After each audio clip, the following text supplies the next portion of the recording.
Fala pessoal, tudo bem? Meu nome é Túlio. No vídeo de hoje a gente vai conversar um pouquinho sobre o GALG 11, fundo aqui do setor de logística. Quero conversar com vocês sobre uma possível emissão, como seria benéfico para o fundo uma emissão de cotas. A gente vai falar um pouquinho mais sobre a alavancagem. Quero conversar também sobre o potencial de valorização desse fundo, que valorizou bastante no último mês, mas ele ainda pode ter mais uma pernada de alta. Bom, tem bastante coisa para a gente falar, vamos direto ao ponto. Aqui alguns indicadores do fundo, um resumo, né? Então, o valor de mercado R$ 9,27 por cota. A gente consegue ver aqui que o valor de mercado em milhões do fundo, 532 milhões. E o valor patrimonial, 526 milhões. Então, o fundo aqui já superou o VP, que é o indicativo aí de uma emissão à vista. Os fundos imobiliários, de uma maneira geral, ficaram muito tempo sem emitir em razão do mercado de baixa, e agora certamente todos os fundos que puderem emitir o quanto antes, tendo em vista que o dinheiro dos cotistas é finito, então quem chegar primeiro tem chance de conseguir uma emissão satisfatória maior, então acredito que em breve a gente vai ter uma emissão. Mas daqui a pouco a gente fala mais sobre. Rendimentos do mês, 0,082 centavinhos, que é o que ele já vem pagando há um tempo, que dá um yield aqui anualizado de mais de 11%. Liquidez também é um destaque, subiu um pouquinho aqui, né, 947 mil dia. Lembrando que quem aqui já assistiu os vídeos antigos, a gente comentou sobre a baixa liquidez ser um problema ali no valor da cota. Quem quiser entender mais, só procurar no canal os vídeos sobre o GALG, eu já comentei bastante sobre isso. Bom, vamos aqui aos comentários do gestor. Comumente observado na indústria, os meses de término, junho e dezembro, são lembrados por dividendos pontualmente mais gordos em diversos fundos, no ímpeto de descarregar o remanescente do resultado acumulado ao longo do semestre. No GALG, esse movimento não acontece, uma vez que são aplicados esforços em prover previsibilidade ao investidor sobre o patamar de dividendos do fundo, o que nos permite, inclusive, trabalhar um guidance de dividendos. Aqui, pessoal, o gestor tentando se defender um pouquinho, né? Se defender no seguinte sentido: certamente muitos cotistas aqui cobraram esse dividendo mais gordo. A gente tem observado isso no HGLG, no HGRU, em alguns outros fundos também. Lá é um pouco diferente. Para mim não tem um pior que o outro. São políticas diferentes e cabe ao investidor ter mais de uma política ali dentro da sua carteira para diversificar. O HGRU, por exemplo, ele tem um guidance.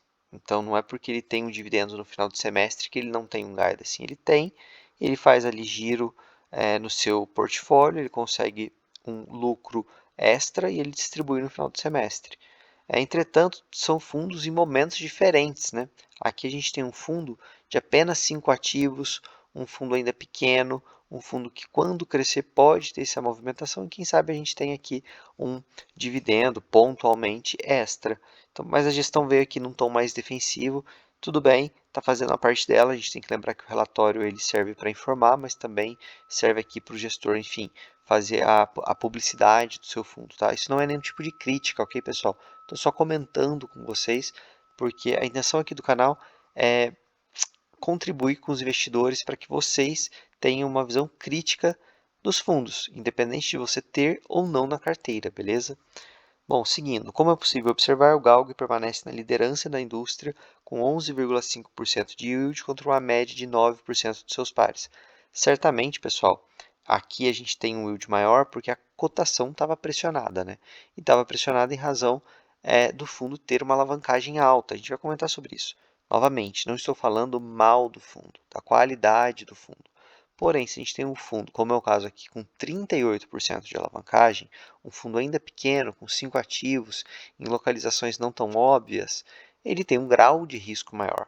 Para ter um risco maior, precisa ter um retorno maior. Então, o mercado precifica isso na cota, jogando a cotação um pouco para baixo, por isso ele tem um yield mais alto. Mas, novamente, foi o que eu disse. Aqui é um relatório para informar e também para aqui, né, ter um marketing, digamos assim. Pessoal, se estiver gostando do conteúdo, deixa o like, se inscreve, grupo do Telegram está sempre na descrição.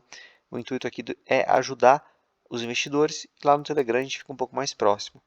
Bom, este estudo reforça que a regularidade dos proventos pagos pela Guardiã Logística supera estes dividendos não recorrentes, normalmente pagos pelos outros fundos da indústria em junho e dezembro de cada ano. Como eu disse, tem aqui uma questão da cota, né, pessoal? Distorção é uma palavra um pouco forte, mas se a cotação está baixa, o yield vai ser mais alto. E esses fundos distribuíram muito bem considerando essas distribuições no final do semestre, e a cotação valorizou bastante também. Então, é algo mais complexo que só essa análise desses dois parágrafos. Espero que eu tenha feito me entender. Enfim, a valorização média dos fundos no período aqui dos últimos meses foi de 19,12%, enquanto o GALG foi de 10,4%. A aplicação dessa valorização observada nos concorrentes na cota do GALG retoma um patamar de preço de R$ 9,85. Então aqui tem 9, quase 10% de pernada de alta para o GALG se ele acompanhar os seus pares. A gestão traz aqui uma análise de sensibilidade da cota, já comentei no mês passado, mas aqui vê um potencial de R$ 9,64 para a Genial. E tem esse R$ 9,85 nos termos que eu acabei de dizer. Então, o fundo ainda tem uma segunda pernada de alta. A questão aqui é uma questão estratégica. Quanto que a gestão vai aguardar para a cotação subir para anunciar a emissão de cotas?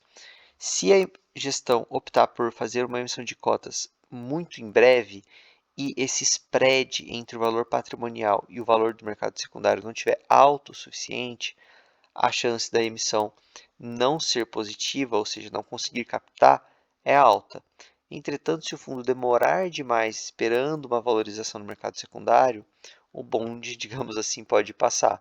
Então, acredito que a gestão não vai aguardar muito mais. Então, aí quem quiser aumentar a posição no GALG vai ter essa oportunidade. E lembrando que uma emissão de cotas faria muito bem para o fundo, daqui a pouco eu falo sobre isso. Aqui o GALG fala um pouquinho sobre sua rentabilidade, então ele teve aqui uma alta de 7,29% no mês. Entretanto, o spread entre a NTNB 2035 e o fundo ainda é de 5,35%, ainda é um spread considerável. Para quem quiser saber mais detalhes sobre isso, também tem vídeo aqui do GALG falando sobre isso. Liquidez, como eu comentei no começo do vídeo, já melhorou bastante. Bom, vamos falar da alavancagem? Então aqui a gente consegue ver o perfil da dívida. O fundo atualmente possui 5 imóveis, sendo que 3 deles possuem dívidas emitidas, cedendo parte de seus recebíveis. Todas as alavancagens foram realizadas sem carência de juros ou amortização na estruturação das dívidas. Seus prazos de liquidação coincidem com o vencimento dos seus respectivos contratos de locação e seus saldos são corrigidos anualmente pelo IPCA do período, assim como os contratos de locação vinculados a elas. Dessa forma, atualmente as 3 dívidas existentes no portfólio estão sendo amortizadas mensalmente e estarão 100% liquidadas ao fim dos contratos de locação dos seus respectivos imóveis. Ou seja, pessoal, está bem casadinho aqui o aluguel e a alavancagem. Então, em um mundo perfeito, onde a gente não tem aqui nenhum solavanco, ou seja, nenhum inquilino saindo, um problema, isso aqui não vai ser um risco. Entretanto, se algum soluço acontecer durante o caminho, o fundo pode ter algum problema. Aqui a gente consegue ver a razão da dívida ativos, ou seja, 38% de alavancagem, uma alavancagem alta para um fundo de tijolo. Então, se o fundo consegue, por exemplo, emitir 200 milhões, o PL dele, essa barrinha aqui do ativo, vai crescer, vai para 1,1 bi. Se ele paga aqui a dívida e ela cai, por exemplo, para 176 milhões, vamos supor que ele emitiu 200 milhões, ele vai ter um patrimônio líquido bem maior, ou seja, ele vai ter aqui nessa barrinha 1,1, aqui a gente vai tirar 176, e ele vai ter aqui qualquer coisa na faixa de 840, mais ou menos 850 milhões.